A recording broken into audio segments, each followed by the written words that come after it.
Hey, welcome back. Thanks for watching. I want to talk about what happened to my dad when he retired. This is a story that of warning, but also one that maybe you can avoid some of the problems that he had. So my dad hired in with a big group of guys in the late '60s, and the company was hiring massively. It had a big expansion, so they hired a lot of people over the course of several years. So come about, I don't know, I want to say the mid '90s. And of course, back then, in the '90s, the tech stocks were just booming, the dot coms, and so people that had hired in with my dad were beginning to retire in the mid '90s, and they were just making all kinds of money on the stock market. And so my dad, he and another group of guys, they kind of all went with the same financial advisor, and this financial advisor did not have their best interest in mind, and I'll talk about that in just a moment. And so you had all this experience in seeing the guys that had retired a year or two prior making all kinds of money. You had a financial advisor that wasn't necessarily looking out for the best interest of his clients, and a lot of these guys retired on a promise that ended up failing, and I'll go into that in just a moment. So my dad retired, him and several other guys retired in January of 2000. Now, they had a good first couple months, but the dot-com bubble burst in March of 2000. Their advisor did not have them diversified in any way.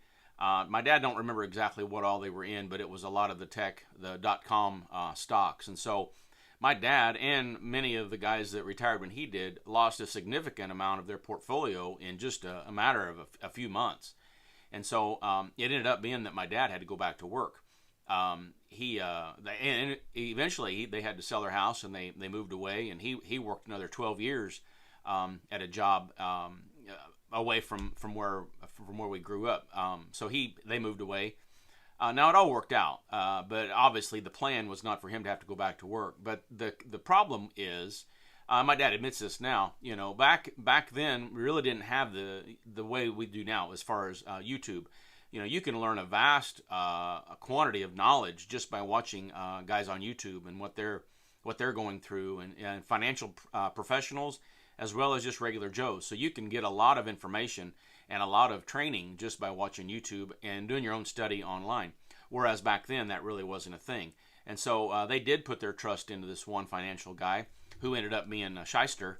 But and it goes back to me saying, if you're going to have a financial guy, you need to have somebody local, somebody that you see on a regular basis, somebody that you can go and drop in their office if need be, somebody that's close by, somebody that you see at the grocery store or the park, or someone that in some ways is kind of held accountable, because you're not just some number, you're not just some client in a folder, but you are an actual person that you can see occasionally. And my guy, I can call him, and essentially if I have to, I can see him tomorrow if I have to.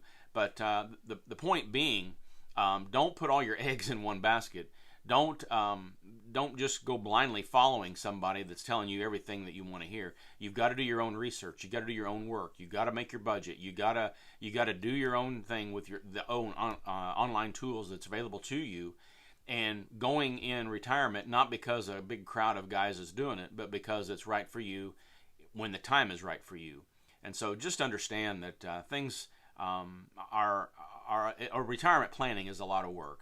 And that being said, I think once you put in the work and once you really spend time planning, I think you'll have a much better success in retirement. Now, it all worked out for my mom and dad. I mean, they're doing well and living life that they want, but it obviously took a big change when my dad had to go back to work.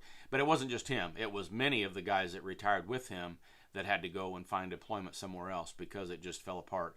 But so let that be a warning to you. And with that, I'll close. I thank you for watching. I appreciate that. I do have a phone number, 618-608-0152, if you want to text me there. Just include your name and your location. But with that, I'll close, and I say God bless.